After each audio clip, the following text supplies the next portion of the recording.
Welcome to my channel Haji Shaik Nagoor. Please subscribe. అంతిమ దైవ గ్రంథం ఖురాన్ 23 అల్ మూమినూన్ విశ్వాసుల్ సూరా.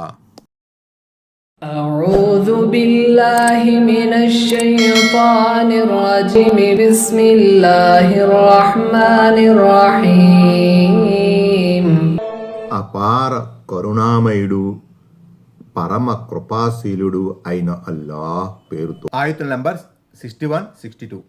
أولئك يسارعون في الخيرات أولئك يسارعون في الخيرات وهم لها سابقون. ఆయత్ నంబర్ 61.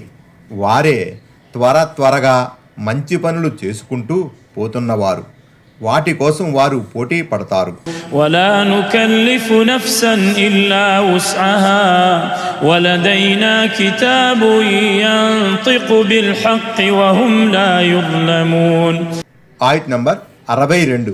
మేము ఏ ప్రాణిపైన దాని శక్తికి మించిన భారం వేయము. మా వద్ద సత్యం పలికే గ్రంథం ఉంది, వారికి ఎలాంటి అన్యాయం జరగదు. వ్యాఖ్యానం 64. అల్ బక్రా సూరా చివర్లో కూడా ఇలాంటి ఆయత్ 286 ఉంది. ఆయత్ నంబర్ 63. بل قلوبهم في غمرة من هذا ولهم أعمال من دون ذلك هم لها عاملون. ఆయత్ నంబర్ 63. పైగా వారి హృదయాలే దీని విషయంలో అశ్రద్ధకు గురై ఉన్నాయి. ఇవి కాకుండా వారు చేసే మరెన్నో చెడు చేష్టలు కూడా ఉన్నాయి. వ్యాఖ్యానం 65. అంటే షిర్కుతో పాటు వారు పాల్పడిన ఇతర పెద్ద పాపకార్యాలు కూడా చాలా ఉన్నాయి. అవన్నీ విశ్వాసుల గుణగణాలకు విరుద్ధమైనవి. ఆయత్ నంబర్ 64. حتى إذا أخذنا مترفيهم بالعذاب إذا هم يجأرون. ఆయత్ నంబర్ 64.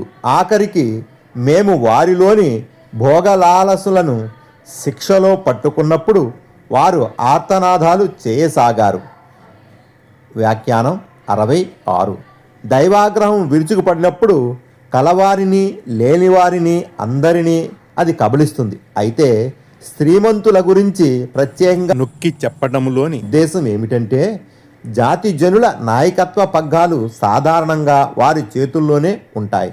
వారు కోరిన దిశలో జాతి ప్రజలను తీసుకుపోయేవారు. వారు గనక దేవుని అవిధేయతపై మొండికేస్తే జాతి ప్రజలు కూడా ఈ వైఖరిపై ప్రాతుకుపోయేవారు. వారికి తమ స్వయంకృతాలపై సిగ్గుపడి పశ్చాత్తాపం చెందే ఆలోచన ఉండదు. పూర్వం దేవుడు అనేక జాతులకు చెందిన ధనవంతులకు అవకాశం ఇచ్చాడు. వారి సిరి సంతానాదులలో పాడి పంటల్లో వృద్ధిని వసగాడు. ఏదో ఒక రోజు వారు దారికి వస్తారని ఆశించడం జరిగింది. కానీ వారి పెడసరి పొగడలు మారలేదు. అందువల్ల దైవ సంప్రదాయం అమలుపరచవలసిన ఆవశ్యకత ఏర్పడింది.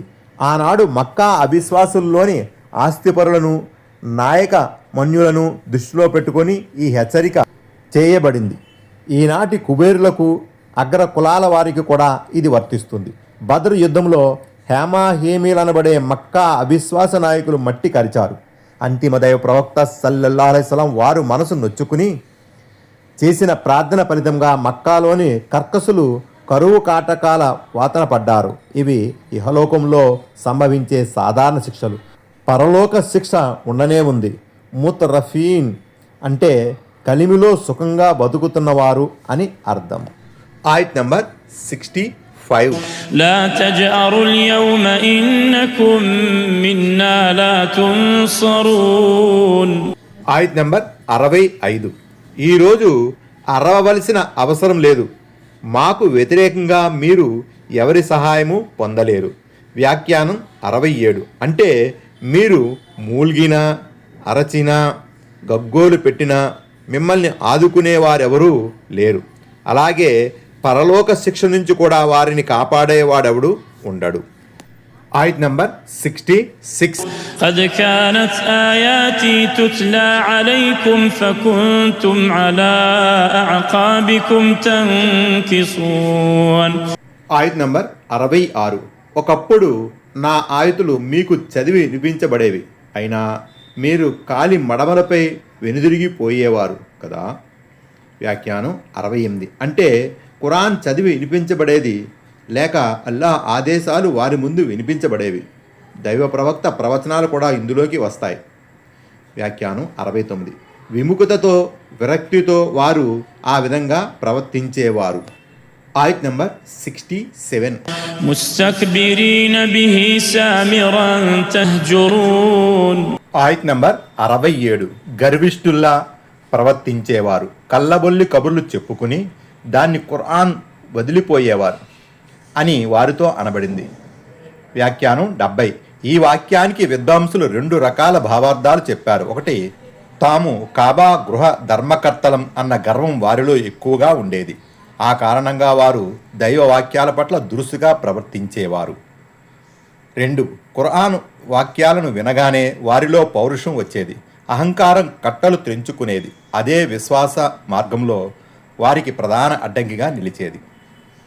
వ్యాఖ్యానం 71. సమరున్ అంటే రాత్రిపూట జరిపే మంతనాలు అని అసలు అర్థం. అయితే పూర్వరంగం ప్రకారం మక్కా అవిశ్వాసులు రాత్రిపూట సమావేశమై దివ్య ఖురాన్ గురించి, మహాప్రవక్త ముహమ్మద్ సల్లల్లాహు అలైహి వసల్లం గురించి చెప్పుకునే మాటలు అని భావం. ఈ మాటల్లో వ్యతిరేకత, వేళాకోళం, వ్యంగ్యం అన్నీ కలగలిసి ఉండేవి. ఒక్కోసారి అర్థం పర్థం లేకుండా నోటికొచ్చినట్లు ప్రేలేవారు, కట్టుకథలు అల్లేవారు.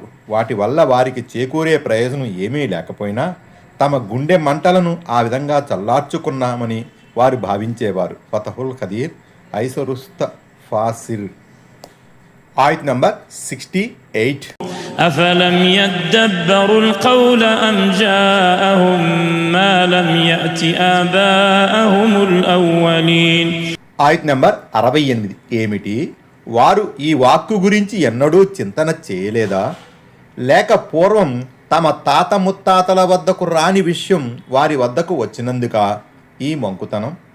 వ్యాఖ్యానం 72. వాక్కు అంటే దివ్య ఖురాన్ అని భావం. వారే గనక దానిపై నిజాయితీగా యోచన చేసి ఉంటే దాన్ని తప్పకుండా విశ్వసించి ఉండేవాళ్ళు. వ్యాఖ్యానం 73. అజ్ఞాన కాలంలో వారి తాతలు తండ్రులు ఏ ధర్మానికి, ఏ షరియతుకు నోచుకోకుండా పోయారో అది ఇప్పుడు వారి వద్దకు వచ్చింది. అందుకు గాను వారు సంతోషంగా ఆ ధర్మాన్ని స్వీకరించాల్సింది, దైవానికి కృతజ్ఞతలు తెలుపుకోవలసింది. కానీ వీళ్ళు మాత్రం ఈ అమోఘమైన జీవన ధర్మాన్ని తృణీకరిస్తున్నారు. ఇది చాలా విచారకరం. ఆయత్ నంబర్ 69. أم لم يعرفوا رسولهم فهم له منكرون. ఆయత్ నంబర్ 69. లేక తమ సందేశహరుణ్ణి ఎరుగకపోవటం వల్ల వారు అతన్ని నిరాకరిస్తున్నారా? వ్యాఖ్యానం 74. నిజానికి ఆ సందేశహరుని గురించి వారికి చాలా బాగా తెలుసు.